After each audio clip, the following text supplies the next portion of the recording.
우선 여기 성창경 TV만 나가니까 자 지금부터 방송을 시작하도록 하겠습니다. 하나, 둘, 셋. 전국의 애청자 여러분, 애국 시민 여러분, 그리고 해외에 계신 국민 여러분 안녕하십니까? 오늘은 나라 TV와 성창경 TV가 모처럼 아주 귀한 분을 모셨습니다.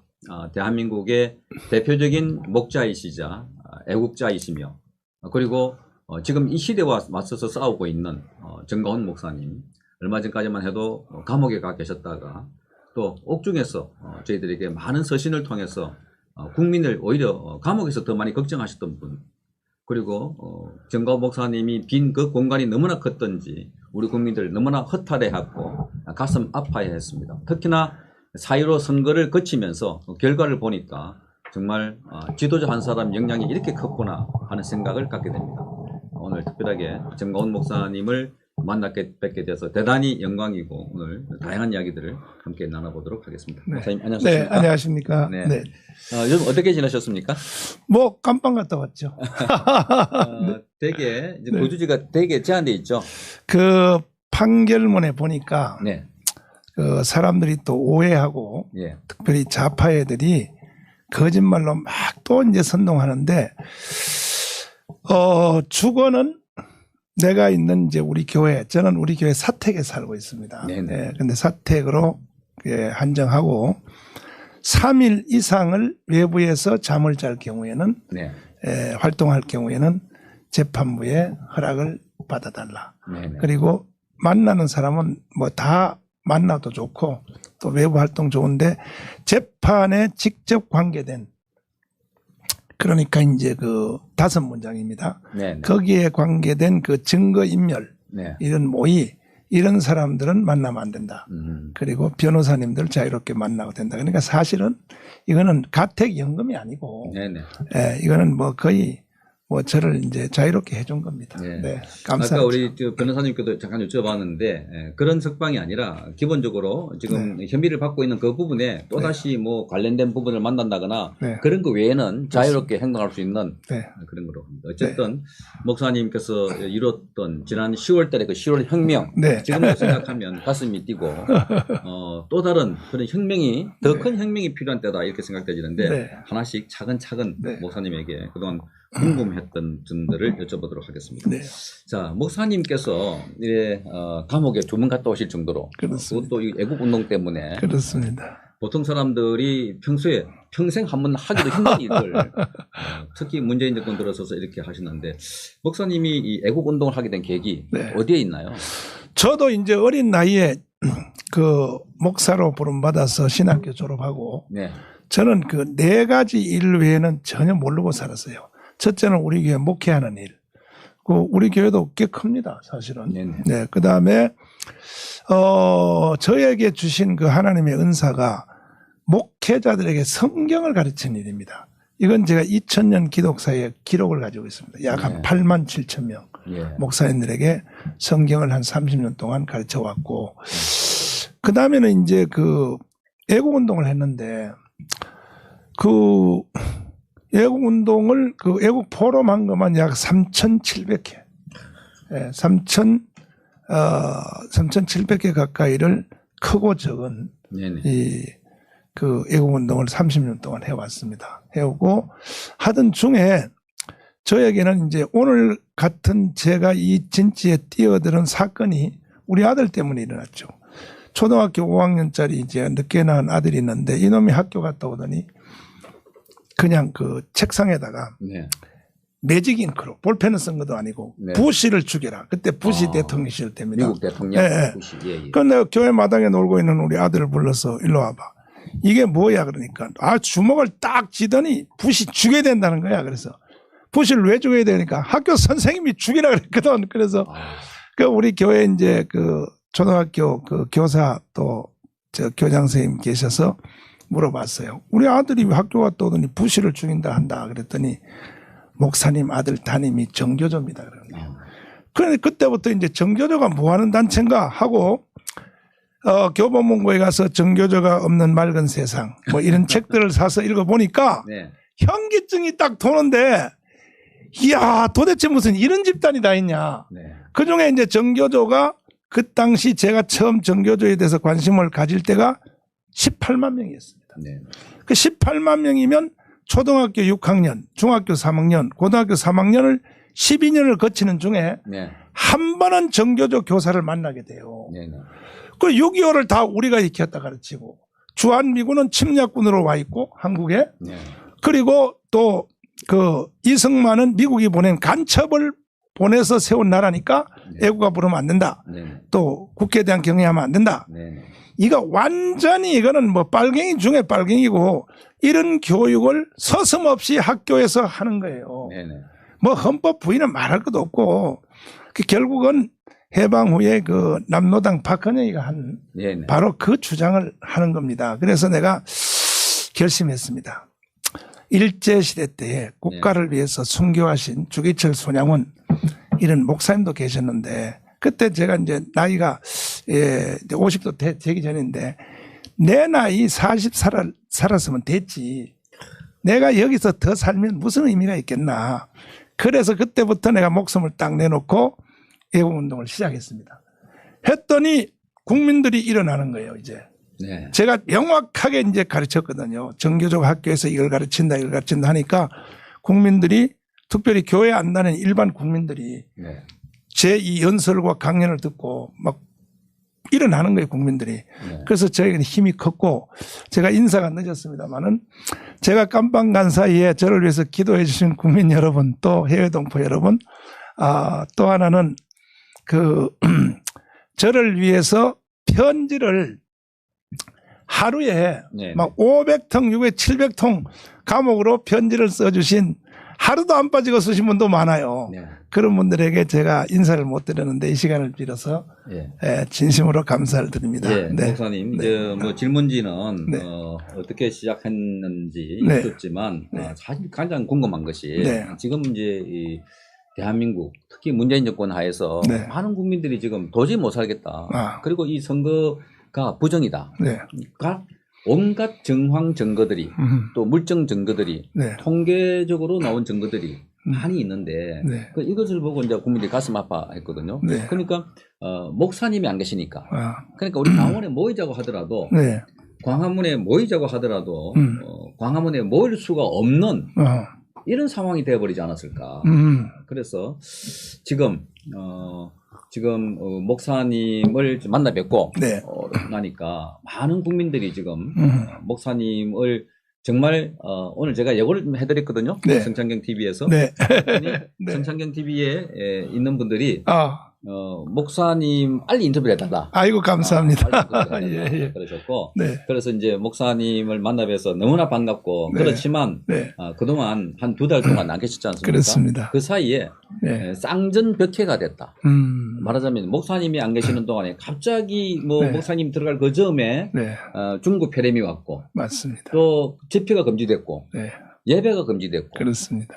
특히 예배를 금지할 때 사랑제일교회를 집중적으로 공격을 했고 제가 감옥에서 봤습니다.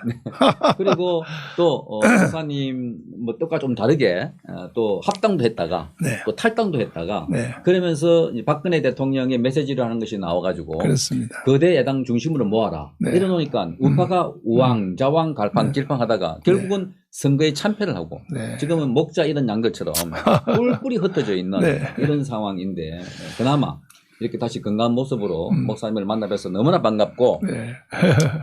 또 목사님이 앞으로 하실 일도 많을 텐데 그러나 네. 우리가 이제 많은 국민들이 예. 목사님에게는 더 이상 짐을 주지 말자. 네. 이제 감옥 2번 갔다 왔으면 됐지. 네. 이제 또 어떤 짐을 준. 네. 그래서 저는 제가 개인 유튜브를 할 때마다 네. 네. 우리가 이제는 네. 제2, 제3의 정강원에 대해서 네. 역할을 해야 될 거다. 뭐 그렇게 말씀합니다만은 네. 그 이야기는 좀 더 다시 하기로 하고 네. 그동안 이 네. 애국 운동 주로 어떤 점에 네. 주안점을 두어서 활동을 해왔었는지요. 그래서 이제 포럼하고 그다음에 이제 제가 30년 동안 해왔던 청교도 영성훈련 그 목회자 그 우리 교육기관이 있습니다. 네.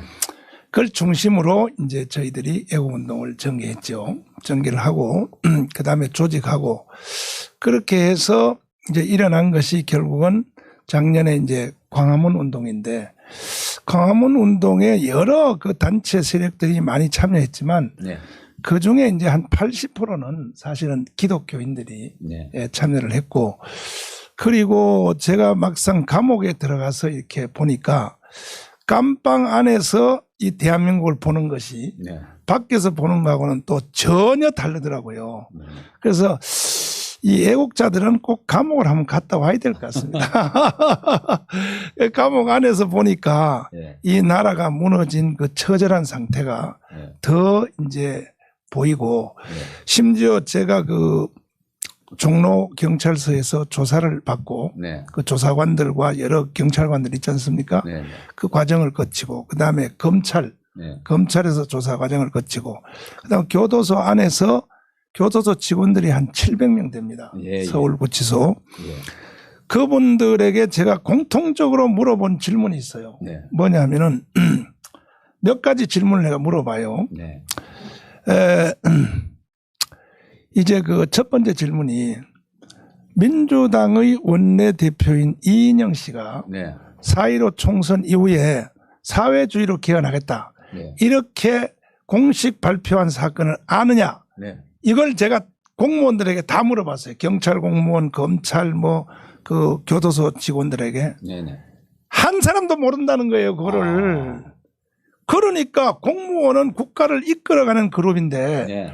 국가를 이끌어가는 그룹이 현재 대한민국이 어떻게 무너지고 있는다는 사실을 전혀 모르는 거예요.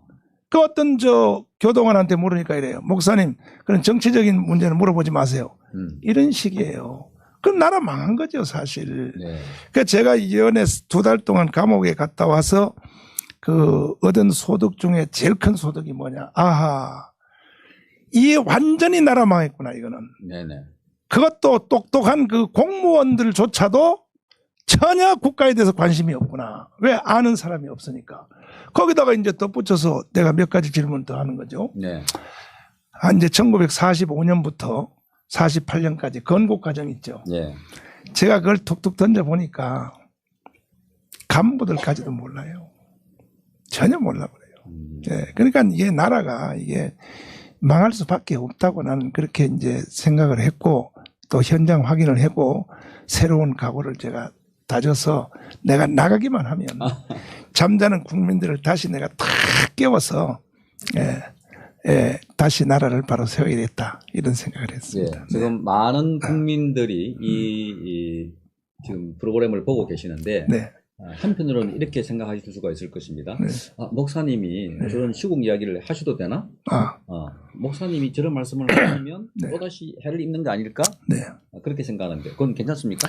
이번에 제가 그 2달 감옥 간 그 핵심적 이유는 네. 선거법 위반이었습니다. 네. 그 선거법 위반도 사실은 큰 게 아니고, 네. 뭐 누구든지 죄수의 편에서 보면 별거 아니라고 말하죠. 네. 그 국민 여러분들이 한번 판단해 보십시오. 이것이 얼만큼 죄가 되는가. 첫 번째가 워딩이 강화문에서 연설할 때 한 말입니다. 거의 다. 네. 연설 중에 한 말을 선거법 위반으로 나를 이제 가뒀는데, 자유우파는 황교안 대표를 중심으로 뭉쳐서 4.15 총선에서 꼭 이겨서 나라를 바로 세워야 된다, 이겁니다. 네네. 이것이 이제 대표 워딩입니다. 이걸 선거법 위반으로 저를 감옥에다 가뒀고, 네. 또 하나는 이제 송구 영신 예배를 드릴 때 네네. 강화문에서 기독자유당 그 고영일 대표, 대표가 예배 끝난 뒤에 세배 시간에 네. 그때 고영일 대표하고만 대화한 게 아니에요. 조갑재 선생님하고도 대화했고, 김문수 대표님하고도 했고, 또 뭐 그 여러 그 또 이충훈 박사하고도 쭉 이제 대화하는 중에 다른 분들은 이제 툭툭툭툭 이제 토크를 하고 지나갔고, 고영일 변호사님 순서가 됐을 때 네. 제가 이렇게 말했습니다.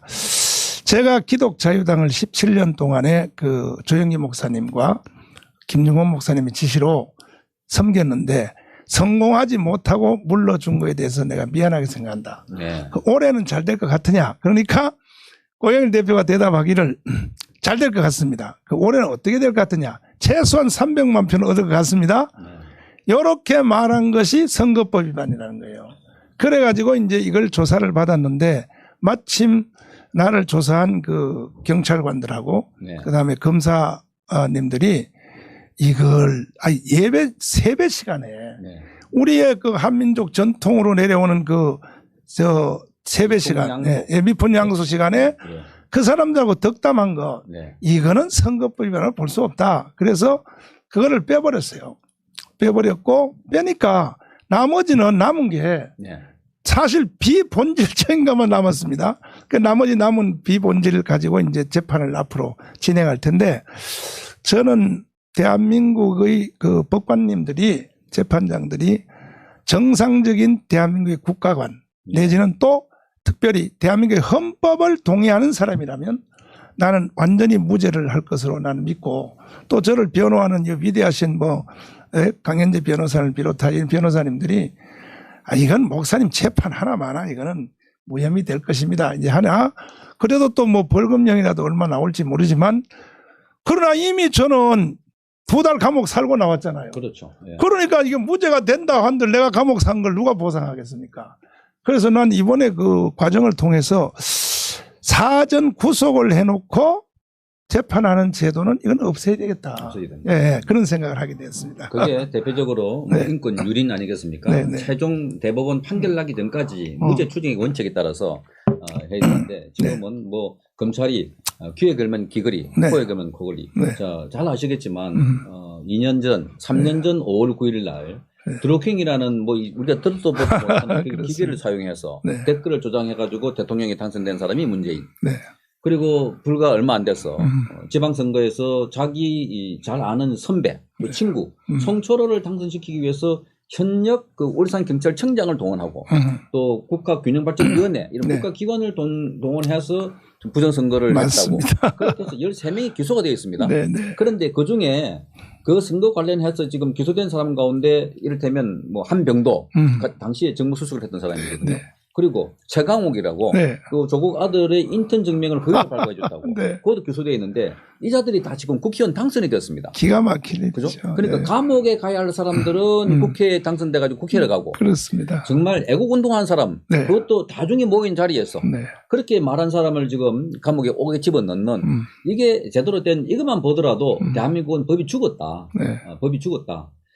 이런 상황인데 그동안 우리 많은 국민들이 지금 목사님이 감옥에 간 것도 표적 수사다. 맞습니다. 그동안 김용민이라고 하는 저 뭐 목사도 전도사도 아닌 이상한 자가 평화나무라고 하는 네. 그죠? 그런 그 뭐 단체를 이끌면서 계속해서 목사님을 고소 고발하지 않았습니까? 네. 그런데 그런 걸 보고 국민들이 깨어날 줄 알았는데 여전히 이번 투표를 한 과정에 보니까 네. 전혀 선거 직전에 돈을 뿌리거나 또 선거 직전에 문재인이 직접 나서가지고 코로나 빙자해서 네. 어려우니까 직접 돈을 챙겨줘라 막 이렇게 했거든요. 그렇습니다. 그래서 이렇게 이제 선거를 찍어 보니까 도대체 우리 우파들이 다 어디 갔나? 목사님 말씀처럼 그렇게 많이 모였는데 지난 10월달에 그렇게 많이 모인 국민들 다 어디 갔다고 보십니까? 그 제가 이제 감옥에서 예, 그 바깥에 감방 안에도 TV가 나오거든요. 네네. 물론 시간을 제한해서 나오지만 저녁 9시까지는 TV 틀어줍니다. 네. 뉴스도 보고 이제 다 봤고 또 우리나라 그 감옥이요 참 너무 잘 돼 있어요. 제가 감옥 가서 감사한 것은 참 내가 대한민국 태어나기를 잘했다. 북한 감방 같으면 어떻게 됐겠냐. 밥 하루에 3끼 정확하게 주지요. 국 하나 나오죠. 반찬 4개 나오죠. 또 샤워 하루에 2번 시켜주지요. 뜨거운 물 주지요. 그래서 기도하는 사람하고 책을 쓰는 사람은 네.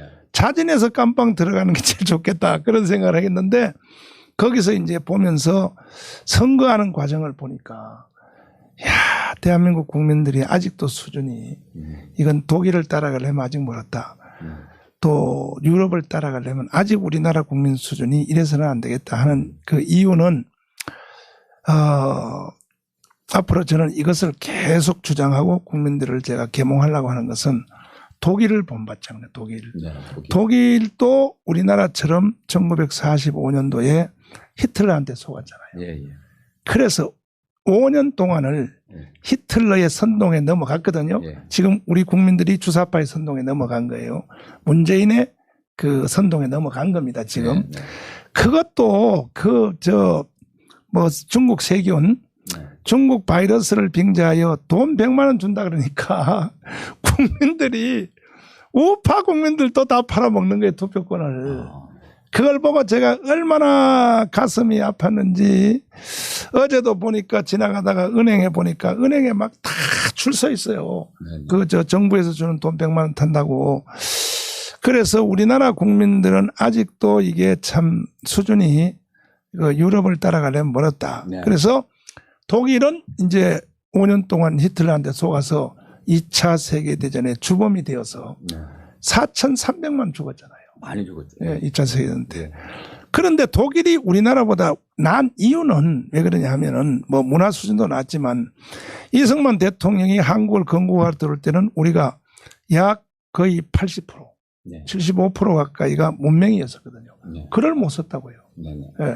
우리 아버지 어머니도요 끝까지 한글 못 쓰고 돌아가셨어요. 그러니까 독일은 종교 개혁을 한 나라이기 때문에 모든 국민이 성경은 다 읽는 거예요. 글을 다 해독해서 네. 그렇게 똑똑한 독일 사람들도 히틀러의 선동에 1차 세계대전에서 진 이후로 이제 영국과 불란서가 독일 보고 전쟁 빚을 갚으라니까 지금 트럼프가 중국한테 이제 배상한다고 하지 않습니까? 네. 네.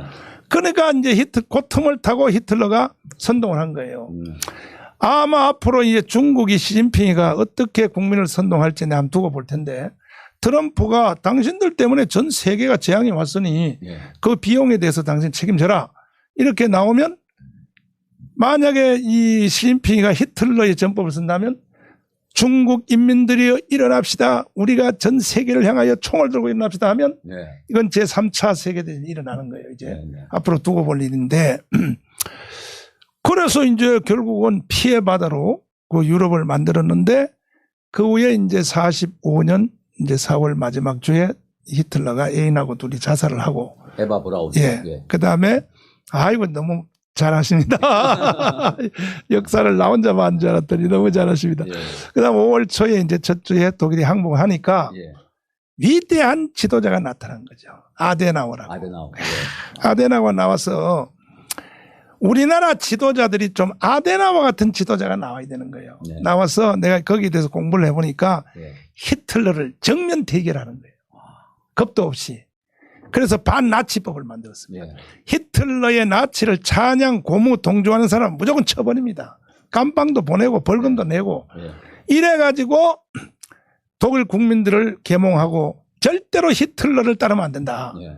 지금 우리나라가 독일을 본받아야 돼요. 그동안에 주사파를 동조하고 예. 문재인을 동조하고 국가 해체 세력을 동조하고 헌법 부인하는 사람들을 동조한 것에 대해서 범국민적으로 이게 저항운동이 일어나야 되거든요. 그런데 아데나와 같은 지도자가 한국에 없으니까 네. 국민들이 계속 지금 이 홀려가지고 지금 따라가고 있는 거예요. 지금 네. 이렇게 되면 우리나라도 동북아에 반드시 독일 같은 2차 세계대전의 비극을 일으키는 사건이 일어날 것에 대해서 저는 우려를 하고 있는 겁니다. 그 이유는 네. 아무리 저 문재인이가 선동을 하고 주사파가 선동해도 네. 심지어 대깨문 아시죠? 예. 대가리가 깨져도 문재인을 지지하는 그러면 또 있습니다. 네. 이문덕. 그래요? 그건 뭐예요? 이게 모든 것이 문재인 덕분이다. 어허 세상에 참 이문덕. 내가 깜빵 갔다 온 사이에 또 용어가 또 생겼구만요. 네, 네. 근데 그들 대깨문까지도 네. 막상 이제 10월 달로 저는 짐작하는데 네. 만약에 사회주의로 개헌을 한다. 네. 이렇게 이제 노골적으로 왜 나는 그렇게 간다고 보냐 하면 우리나라의 문재인이나 청와대나 또 더불어민주당의 그 결정권이 네. 나는 한국에 없다고 생각합니다. 북한에 있다고 생각합니다. 맞습니다. 북한이 결정해서 통보하면 네. 안 따를 수가 없다고 나 이렇게 생각하는 거예요. 네. 그러면 저들이 무모하지만 개헌을 사회주의로 개헌을 난 반드시 무모한 장난을 칠 것이다. 네. 그 막상 그렇게 되면 사실 그때 가면 우리는 애국운동 할 필요 없어요. 왜? 대깨문까지도 네. 들고 일어날 겁니다. 아니 그동안 우리가 문재인 따랐고 또 이제 주사파 따른 이유가 결국은 사회주의로 개헌하자는 것이냐 하고 대깨문까지도 들고 일어나는 것은 왜냐하면 건국 후 70년 동안에요. 네. 좌파 빨갱이 종북주의자들까지 속에서도 자유가 이미 들어갔어요. 네. 피 속에까지 자유가 들어갔다고요. 이걸 못 지운단 말이에요. 그러면 그때 가면 이제 그들까지도 돌아설 것이 될 것이고 네. 그러면 저 사람들은 개헌을 추진하려고 할 것이고 네. 자유우파 정상적인 국민들은 그때는 뭐 7, 80%가 난 일어나지 않겠나 할 때에 대충돌이 일어난다는 거죠. 네. 그러면 최소한 광주 사태 같은 피해 비극이 일어날 것을 저는 자칭 선지자이기 때문에 앞으로 되어질 일을 미리 수일기를 해보지 않습니까? 네, 네. 최소한 광주 사태 같은 일이 일어난다. 왜? 우파 국민들은 절대로 안 비켜줄 겁니다. 네. 그 다음에 또 좌파 그 수뇌부 사람들은 반드시 개헌을 밀어 제낄 겁니다. 네. 그러면 충돌이 일어나면 최소한 광주 사태 같은 비극이 또 일어날 것이고 그 과정을 통하여 대한민국이 정돈이 될 것이다. 조금 더 위험한 선에 간다면 6.25 같은 이러한 피해 대가를 지불하고 자유통일로 간다면 왜 우리도 미리 좀 깨닫고 네, 네. 먼저 깨닫고 이러한 희생을 치르지 말고 네. 우리가 자유통일을 이루어서 우리가 전 세계 역사에 이바지하는 나라로 가야 된다. 그래서 아데나와 같은 이런 지도자가 나와서 예. 국민들에게 이걸 논리적으로 잘 설득을 하고 예. 지금 제가 말씀드린 것처럼 예. 예. 반드시 광주 사태 이상의 비극이 일어납니다. 왜? 우파와 좌파는 어느 쪽 한쪽도 양보 안 하기 때문에 네. 충돌이 일어날 수밖에 없다. 그 다음에 더 좋은 예가 뭐냐? 덴마크입니다. 예. 덴마크는 2차 세계대전을 통하여 좋은 땅 다 뺏겼거든요. 네. 예, 그 사막만 남았는데 그때는 거기에 또 독일의 아데나와 같이 그른뚜비라고 하는 예. 그분은 또 저같이 목사였어요. 목사죠. 예. 목사 신학. 예, 그른뚜비가 일어나서 실망한 그 국민들을 천국을 다니면서 이제 부흥회하고 설교하면서 하나님이 좋은 땅 다 뺏기고 사막만 남겨준 것도 하나님 뜻이 있다. 그러니까 낙심하지 말고 국가를 사랑하라. 그리고 하나님을 사랑하라. 그래서 계속 국민들을 이제 가르치겠더니 스프링쿨러를 보여줬잖아요. 네네. 요즘 보면 아무것도 아닌데 그때는 횡단적이죠. 땅 속에다가 파이프를 묻어가지고 물을 하니까 그게 초원으로 다 변해서 불과 8년 만에 세계 제1의 낙농국가가 됐는데 그러니까 우리는요 역사의 교훈을 본받아야 돼요. 덴마크를 본받든지 독일을 본받든지 그걸 중요하다고 생각합니다. 독일도 말씀하신 것처럼 그러니까 히틀러가 쿠데타를 하지 않고 투표에 의해서 집권을 했다는 것에 대해서 독일 국민들이 지금도 수치스럽게 생각하고 있는 부분이죠. 맞아요. 그렇게 가능했던 거는 게벨스라고 하는 선전 장관이라고 하는 자가 나와서 모든 국민들을 휘어잡았고 문양, 표시, 제복도 그 빨간 이 모양도 하고 그 아주 멋지는 제복에다가 가죽 부츠 신발을 신고 그렇게 해서 아주 그 홍위병 같은 역할을 그러니까 사실 히틀러 유겐트라고 해서 지금은 애들 동원하게 됐고 그렇지 않습니까? 그런데 그 역할을 하고 있는 것이 지금 문재인이다. 왜? 네. 여기 있는 언론들이 일제히 문재인을 칭송 찬양하니까 그래서 국민들이 자기도 모르게 서서히 겨울이가 그 온도에 적응하듯이 서서히 가서 지금 어느 선까지 넘어가지고 한 8, 90%까지 우리 체제가 넘어지는데 왔는데도 불구하고 아직도 모르고 있는데 이게 큰 문제가 있다. 그게요. 예. 그 독일이 히틀러한테 넘어진 키워드가 예. 자 1차 세계대전에 우리가 졌는데 예. 영국과 불란서가 예. 전쟁 빚을 갚으라 하니까 이 틈을 노린 거예요. 히틀러가. 우리가 왜 갚아야 돼? 독일은 위대하다. 나를 따라서 함께 나서면 우리는 비가 안 갚아도 돼. 이렇게 선동한 거거든요. 이 마귀도 그렇지만 마귀가 그 사람 선동하는 거 보세요. 네. 계속 사람 편에 서서 그렇죠. 예, 내 눈이 밝아. 내가 하나님처럼 되리라. 이렇게 이거 비행기 태우는 거야. 우리나라 국민들이 내 어제도 은행 지나가다가 이제 은행에 줄 서는 걸 보고 아하 베네수엘라로 가는구나. 자, 그럼 지금 있는 650조의 국민연금 네. 그거 사실 그거 원초적인 이유는요 이승만과 박정희가 만든 돈이에요. 그게 맞습니다. 따지고 보면 예, 예. 국민이 만든 돈이지만 국민들이 스스로 만듭니까? 이승만의 건국과 박정희의 개발이 없었으면 국민연금이 어떻게 생깁니까? 의료보험제도가 어떻게 생깁니까? 이승만과 박정희 때문에 생긴 돈을 이 종북 주사파 이 주의자들이 마치 지들이 만든 돈인 것처럼 국민한테 인심을 쓴단 말이에요. 네. 다 나눠주니까 국민들이 지금 나눠주는 문재인한테 속아가지고 문재인을 따라가는 거예요. 근데 어제 그걸 보고 저거 베네수엘라로 가는구나. 그러면 650조 다 나눠준 뒤엔 다음에는 뭐 나눠줘요? 없어요.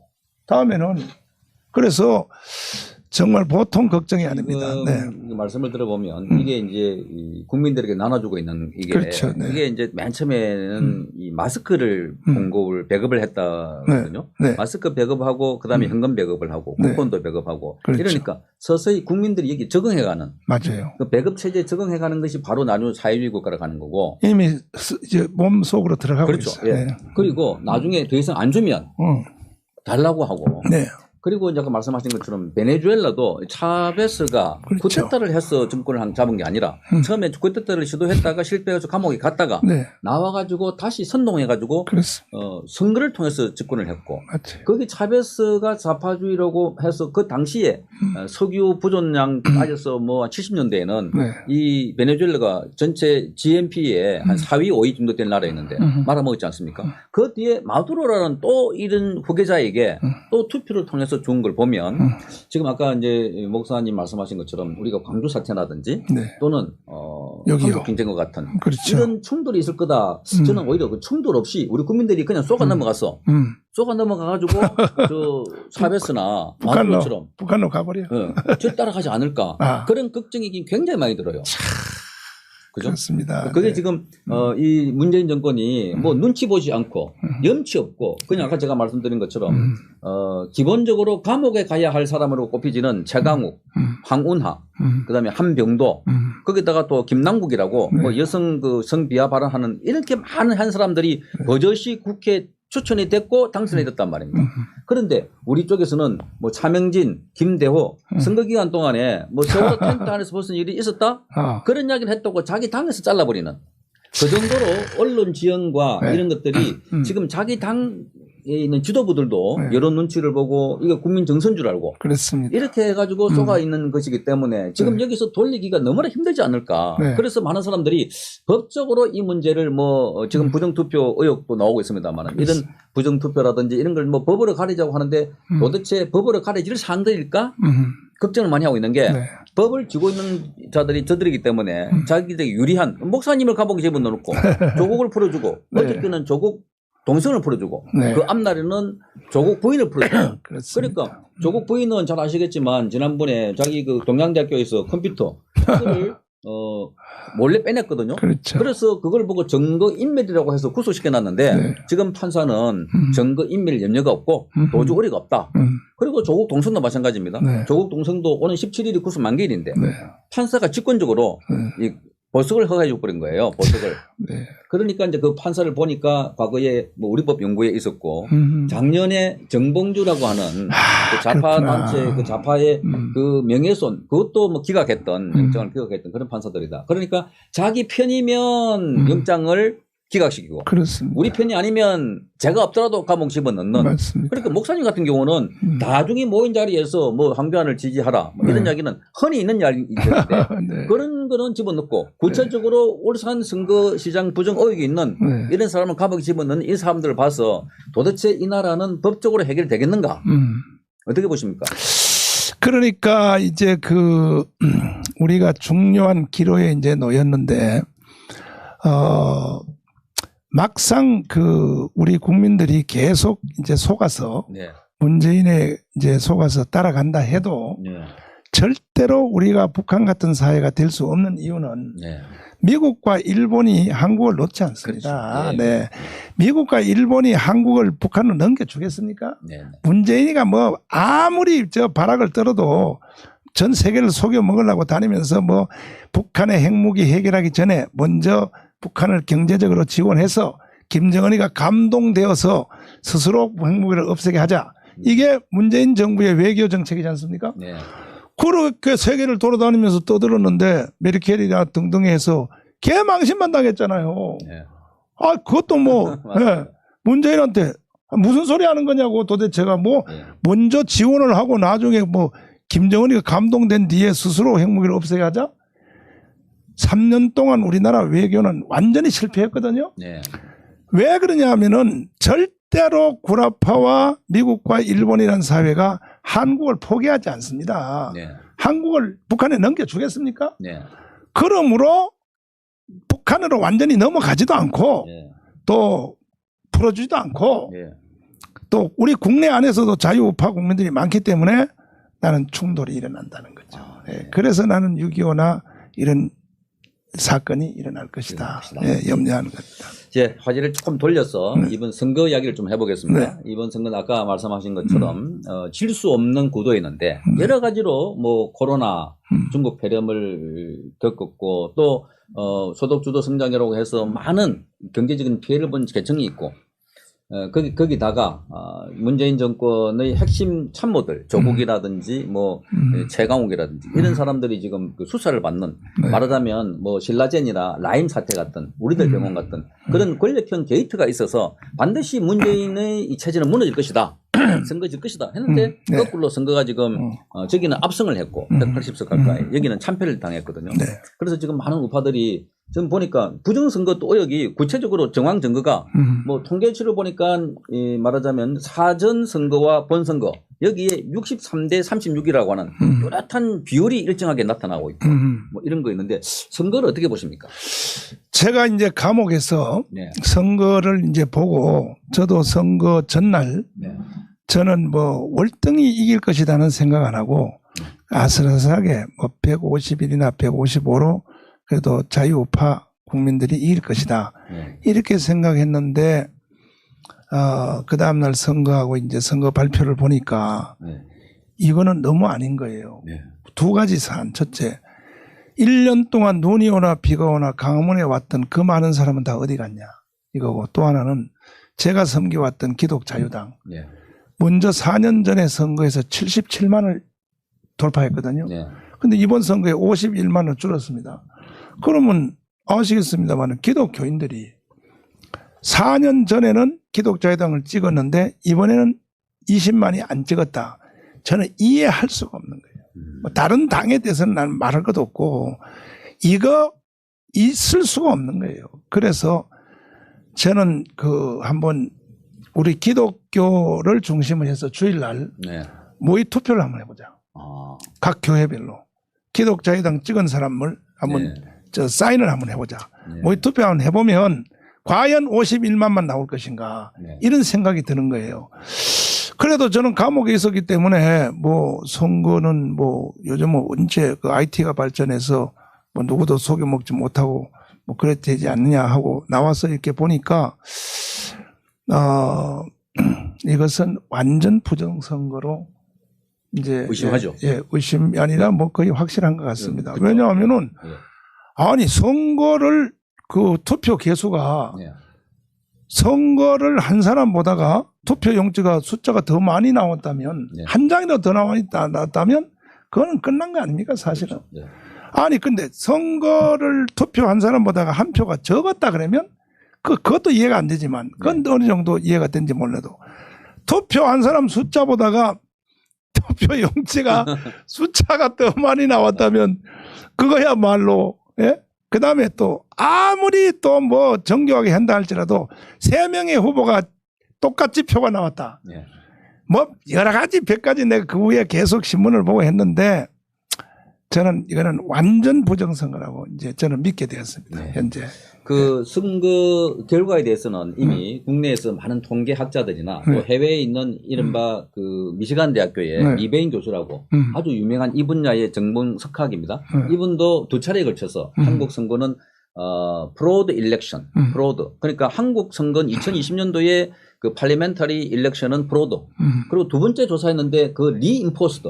그 말은 더 강화된 데이터더라. 그러니까 이 자체가 선거가 부정선거다 하는 거를 강하게 제기를 했고 한국에 있는 서울대학교의 박성현 교수라고 지금 명예교수입니다만 이분이 통계학회 회장했고 또 서울대학교 통계학회 명예회장 교수였습니다.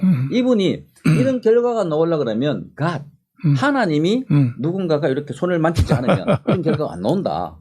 그렇게 해서 여러 가지 지금 정황이 있거든요. 그러다가 오늘 나온 기사에 보면 충남 부여에 거기에 이제 정진석, 그 다음에 박수현, 박수현이가 1번이고 정진석은 미래통합당 2번인데 그래 이제 거기서 사전투표를 개표하는 과정에 그렇죠. 노트북 가지고 개수도 하고 이제 개표기로 나오는데 그 참관인이 보니까 여기 이 박수현이 있는 표보다 그다음에 정진석이 얻은 표가 더 많은데 어. 여기가 숫자는 카운트 더 많이 됐다는 겁니다. 아. 그래서 그 내용을 돌아보고 다시 하자 아. 했더니 음. 여기가 박수인이가 적고 결국은 정진석이 많아졌다. 그리고 아. 그 가운데 노트북을 만지면서 이 작업하는 사람들이 이 참관인으로서는 노트북을 껐다 당신이 했는데 그 사람이 끈 게 아니고 잠깐 데이터를 지웠다가 다시 복구했다. 이렇게 이야기하는데 그걸 본 사람이 지금 두 사람 기사가 났습니다. 오늘 기사. 나중에 보시면 국민 여러분께서 아시는데 그러니까 구체적으로 그런 선거 현장에서의 말하자면 정진석 후보가 받은 표 중에 일부가 이렇게 자동적으로 넘어간다는 겁니다.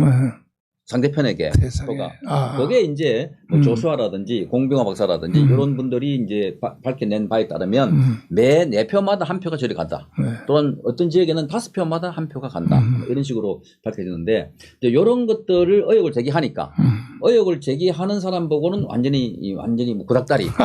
그죠? 그리고 민경욱 의원이 며칠 전에 이제 이 투표지 6장을 그러니까. 그걸 어디서 네. 구리 선관위가 분실한 거라고 거라거나 아니면 뭐 없어진 건데 어쨌든 들고 나오니까 이거 봐라.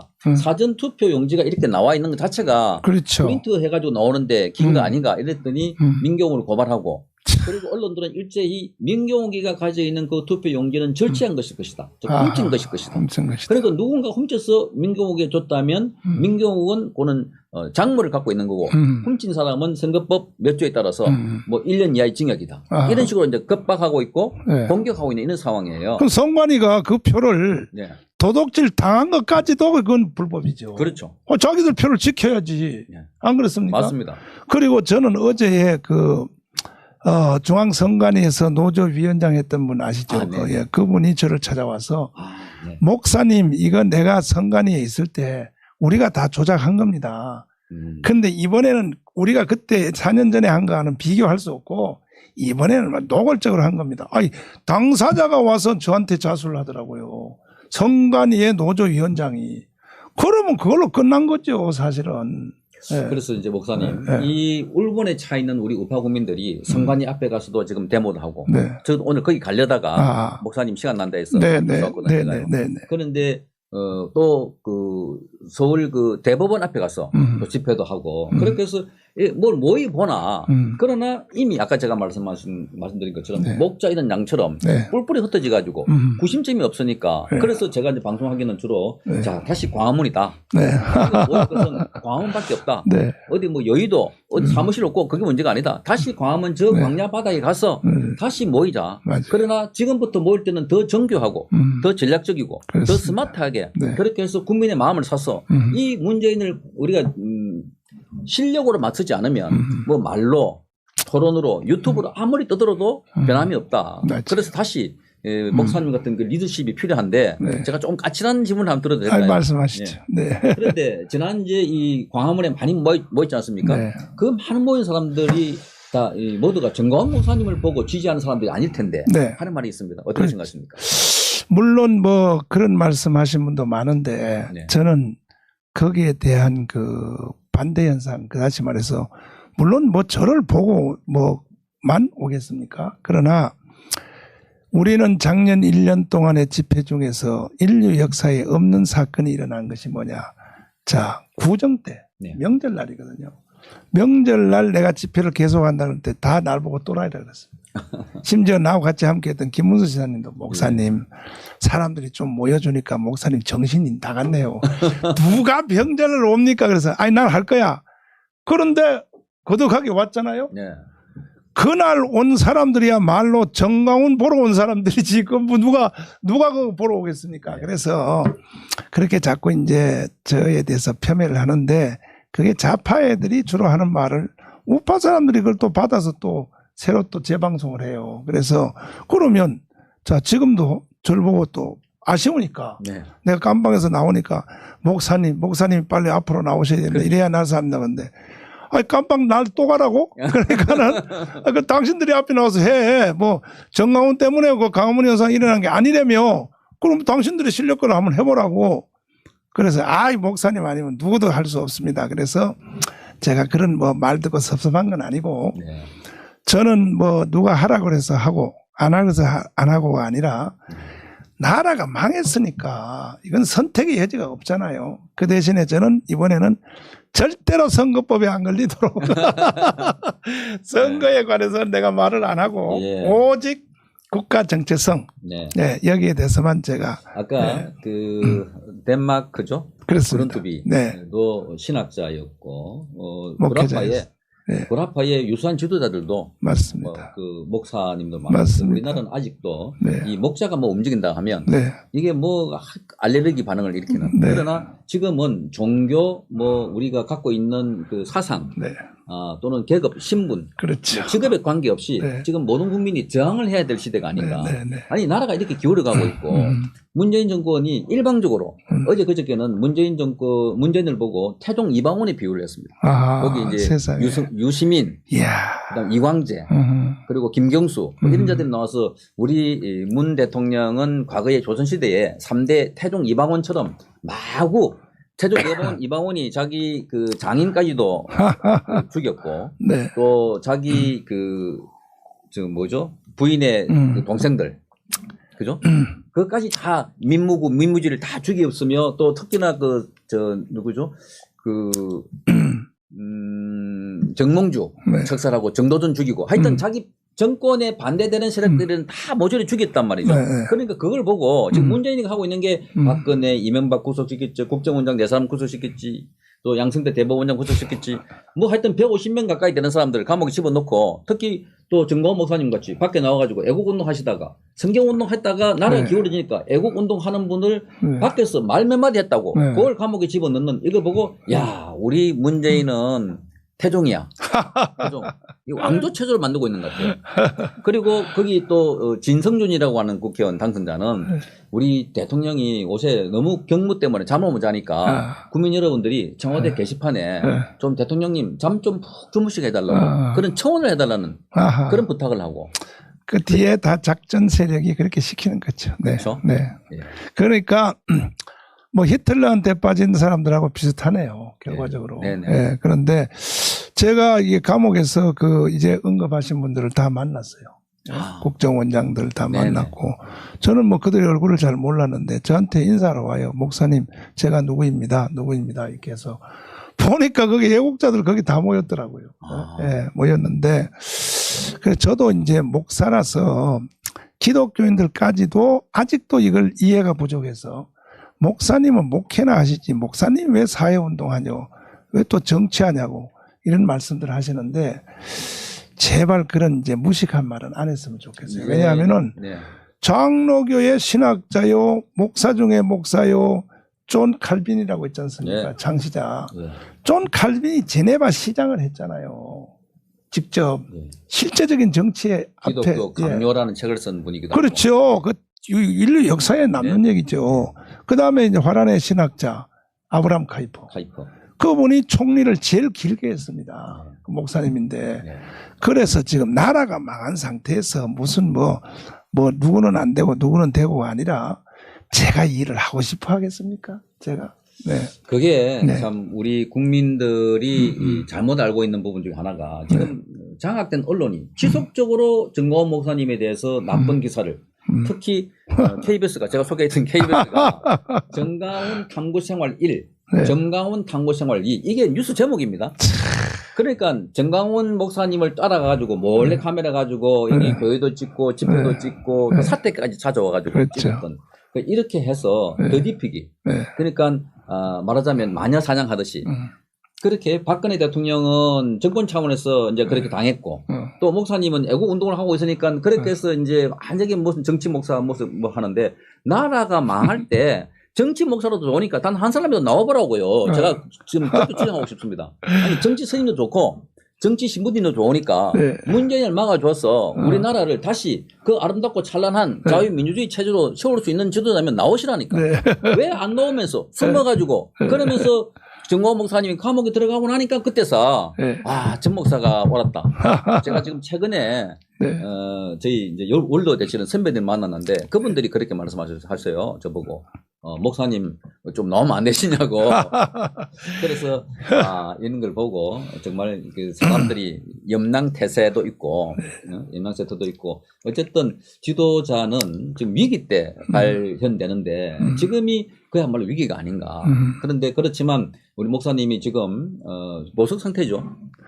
그렇습니다. 예. 보석 상태인 목사님을 또 등을 밀어가지고 네. 광화문 광장에 나가기는 우리가 그건 차마 우리가 할 길이 못 된다. 네. 그래서 이 국민들이 자발적으로 일어나서 정몽원 목사님이 지난해 이뤘던 10월 혁명 그것보다 더 큰 혁명이 지금 일어나지 하지 않을까. 네. 그렇게 생각합니다. 뭐 제가 선거에 관한 말만 안 하면 네. 강화문 다시 해도 돼요. 괜찮습니까? 예, 얼마든지 할 수 있어요. 예. 선거에 재판받는 그 사건 거기에 관계된 직설적인 말을 안 하면 그러니까 다시 말해서 뭐 선거를 다시 뭐 선거법 위반 지금 또 앞으로 선거는 4년 후에 있잖아요. 네. 뭐 선거 위반 될 수도 없고 그러나 이번에 내가 이제 당해 보니까 네. 이게 참 큰일은 큰일이에요. 왜냐하면은 북한의 통전부라고 있죠. 네. 우리나라로 말하면 국정원이죠. 네. 네. 모든 시동이 거기서 걸리더라고요. 그래서 과거에 보면 이제 그 모든 남한의 정치는 남한의 지금 이것은 이미 북한이 핸들링 한다. 김정은이가 남한을 지금 다스리고 있다. 증거 뭐냐. 보십시오. 미순이 효순이 사건이 일어났을 때 네. 북한의 우리 민족끼리 방송이 네. 강화문으로 모여 그 말 한마디에 바로 2만 명이 모였거든요. 네. 2만 명이. 네. 그 다음에 또 메가더 장군 동상을 철거한다. 네. 내일 글로 모여. 그러니까 북한 방송 한마디에 그 다음날 5천 명이 모였거든요. 네. 5천 명이. 네. 네. 자, 그러면 남한을 움직이는 주된 그 결제하는 사람이 누구냐는 거죠. 이번에 저도 겪어보니까 내가 구속되기 전에 네. 그 북한 방송이 먼저 저에 대해서 공격을 했어요. 예, 비방을 많이 예, 했죠. 그리고 구속시켜라 정강을 뭐 이따위 소리를 하니까 그 다음에 이제 한국에 있는 그 아주 악질적인 그 저쪽에 속한 시민단체 쪽에서 네. 막 이제 떠드는 거예요. 떠들고 이제 경찰에다 고발하는 거예요. 고발하니까 경찰이 나를 이제 수사를 하지 않습니까? 수사하면 경찰하고 내가 수사받는 것은 그 비밀로 해야 되거든요. 네. 근데 수사를 받고 정문에 경찰서 앞으로 나오면 기자들이 먼저 알아요. 나오고 나한테 역으로 망신시키려고 질문해요. 예를 들면 이렇게 해요. 신학교 성적을 조작했습니까? 이렇게 물어보래요. 말을. 예. 그럼 국민들이 그 말을 들으면 저거 신학교 성적 조작 때문에 조사받고 나왔구나. 이렇게 오해를 하게 되거든요. 이렇게 해서 이제 북한에서 방송하고 그다음에 좌파 진짜들이 고발하면 그다음에 언론이 그것을 확대 생산해서 막 떠들고 그다음에 이제 언론이 계속 떠들면 경찰이 이제 드디어 이제 수사를 착수해서 불러서 조사를 하고 그다음에 이제 검찰에 넘겨서 결국 구속을 하더라고요. 보니까 이와 같은 것들이 그 패턴이 딱 똑같아요. 예. 다 똑같아. 적폐청산할 때도 그런 식으로 패턴을 해서 그렇습니다. 언론을 통해서 먼저 네. 박찬주 대장이 공방경 네. 갑질을 했다. 네. 이렇게 막 떠들어 놓으면 그때 이제 사람이 심리적으로 너덜너덜해지거든요. 그렇죠. 충격받아가지고. 맞아요. 그 뒤에 검찰에서 소환하고 네. 구속하고 네. 나중에 재판받아 보니까 무죄고 이런 거거든요. 네. 그러니까 대한항공의 조양호 회장도 그렇습니다. 결국은 그렇게 해서 네. 경영권을 뺏기고 저 미국에서 외롭게 쓸쓸하게 돌아가셨죠. 돌아가셨죠. 그래서 제가 겪어보니까 네. 저는 이제 신앙이니까 뭐 초월하고 아무리 뭐 검찰, 경찰, 시민단체가 날 욕하고 해도 저는 하나님 앞에 당당하고 아까 KBS가 한 개인을 놓고 1시간씩 방송을 뭐 정강훈 탐구생활 그렇게 방송할 내용이 없습니까? 일개 목사를 탐구를 하겠다. 이것도 메인 KBS 국영방송이 공영방송이 예. 1시간 동안을 그 방송을 하는데 제가 그 방송을 보고 난 뒤에 어떤 분들이 나한테 전화를 했어요. 정강훈 목사님 성자입니다. 그래서 내가 왜 성자입니까? 아니 KBS가 달라붙어 1년 동안을 밀착 취재하고 뒷조사 다 하고 했는데도 결국은 못 잡아낸 게 있다는 게 뭐냐? 첫째 돈. 아니 KBS가 누구냐는 거야. 다 자유우파 사람들 깜방 보내는 것은 돈 문제를 네. 잡아가지고 결국 언론이 선동하고 해서 경찰 검찰이 수사하고 해서 깜방 보내는데 정강훈 목사 돈 문제 못 잡아냈다. 그러면 그 방송한 사람이 정강 목사를 성자 만들어준 것이다. 또 하나는 여자 문제. 아무리 털고 뭐 KBS 안에 할아버지가 붙어도 그걸 못 참아냈으면 정강 목사는 이 시대의 성자입니다. 그래서 가만 생각해 보니까 그럴 것 같기도 하고. 그래서 제가 바라볼 때 정광 목사님은 정말 이 배포가 보통이 아니다. 네. 보통 언론에 그렇게 나오면 네. 사람은 보통 우리 강 변호사님도 계시지만 네. 보통 검찰로부터 소환을 당하면 그렇죠. 소환 당하기 직전부터 계속해서 밥도 못 먹고 네. 잠을 못 자는.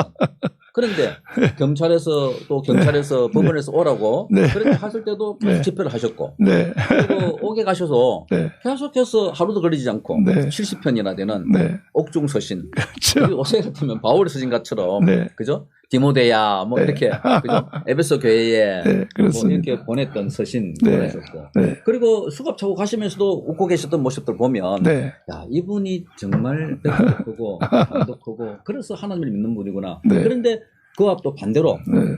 너무나 많은 이렇게 담독하고 하니까 공격을 너무 많이 받아왔어요. 그렇습니다. 그래서 아까 제가 말씀드린 것처럼 뭐 이렇게 부정적인 이미지 이런 게 언론이 만들어내는 허상들이다. 네. 언론이. 그렇습니다. 직접 제가 만나보고 이렇게 보면 네. 정말 제가 개수사 하는 소리가 아니라 어린애 같아요. 그래서 함부로 뭐 말도 네. 뭐 좋다 싫다 이게 감정 표시는 그대로 해버리고 네. 그런데 그걸 가지고 언론들은 막말이다 네. 이러거든요. 네. 그런데 목사님이 돈 한 푼 뭐 이게 성금 받아도 그걸 다 애국 집회에 또 다른 목사들에게 나눠줘가지고 네. 뭐 이거 경비 쓰라고 네. 그렇게 하시는 분인데 그걸 보면 정말 이 시대에 필요한 지도가 이미는 틀림없으나 그러나 우리가 제대로 드리지 못한 점 네. 이런 것들은 우리가 앞으로 반성을 해야 되는데 마지막으로 이제 시간이 많이 갔었으니까 네. 앞으로 이 위기에 빠진 대한민국 어떻게 해야 문재인 정권의 이 학정과 폭정을 막고 또 이 좌파 나라가 되는 걸 막을 수 있을까? 제가 그 감옥에서 2달을 곰곰이 이제 그 복귀를 해보니까 내가 큰 죄를 졌구나. 그게 뭐냐 하면 1년 동안의 감옥 광장에 1,000만 명이 넘는 국민들이 한꺼번에 나온 게 아니고 이번 주에 나오고 다음 주에 안 나오고 다음 달에 나오고 그걸 합하면 연 인원이 아니라 네. 개별적으로 온 사람들이 1,000만 명이 넘었는데 그렇다면 이번에 유권자가 우리 1,100만 얼마 투표했지 않습니까? 네네. 그 사람들이 한 번은 왔다는 거야. 이 강화문 광장에. 네. 그렇게 오시는 분들에 대해서 내가 이걸 조직화를 못했구나. 이건 내가 책임져야겠다. 너무 죄송하고 그 중에서도 뭐냐. 돈 내는 조직을 안 했구나. 너무 내가 목사니까 미안해서. 그래서 저쪽은 민노총이라고 하는 100만 명이 원천 징수하잖아요. 네. 한 달에 5만 원씩. 거기에서. 예. 그리고 한 달에 돈 500억을 거두는 거예요. 자유우파는요 돈 내는 단체 없어요. 돈 내는 단체 없습니다. 그러니까 싸움을 못하는 거야. 그래서 제가 이번에 각오를 단단히 했습니다. 나가서 최소한 빠른 시일 안에 한 달에 돈 10,000원 내는 100만 명 조직을 빨리 완수를 해서 조직을 견고하게 해서 이게 싸움을 뭐 싸운다고 해서 폭력으로 하는 게 아니라 네. 대한민국 정신 헌법을 가지고 정확히 싸움을 하면은 그래서 그것이 될 것이냐 하는 확신이 드는 것은 감옥에서 나한테 온 편지를 보고 네. 막 그 편지 내용이 그래요. 목사님 왜 거기 갇혀 있은가 빨리 나오세요. 심지어 거기에 부하는 그 내용들은 이래요. 우리는 목사님이 죽으라면 죽겠습니다. 이런 내용들이 있는 거예요. 그래서 이거는 지도자만 바로 서면 국민들은 준비되어 있구나. 특별히 이번에 자유우파 그 41% 찍은 1,100만 네네. 이 사람들은 굉장한 이 정신 자세가 이미 굳어져 있구나. 네. 그래서 지도자가 올바른 방향 제시만 하면 이분들은 돈도 낼 것이고 조직도 될 것이고 해서 빨리 제가 100만 조직 먼저 하고 그 다음에 1,000만 조직을 해서 내가 또 막강한 우리 변호사님들이 이번에 감방 갔을 때 얻은 자원봉사 네네. 자유파 변호사님들이 저를 자문하고 계시기 때문에 네. 빨리 이제 조직을 활성해서 이 문화재간 대한민국을 바로 세우고 아까 말씀드린 것처럼 다시는 광주 사태나 네. 또 6.25 같은 이런 희생이 네. 일어나지 않도록 이걸 예방하는 것이 제가 해야 될 역사적 사명이라고 생각합니다. 네. 네. 네, 국민 여러분, 거의 뭐 1시간 좀 넘었죠. 목사님과 대담을 나눴습니다.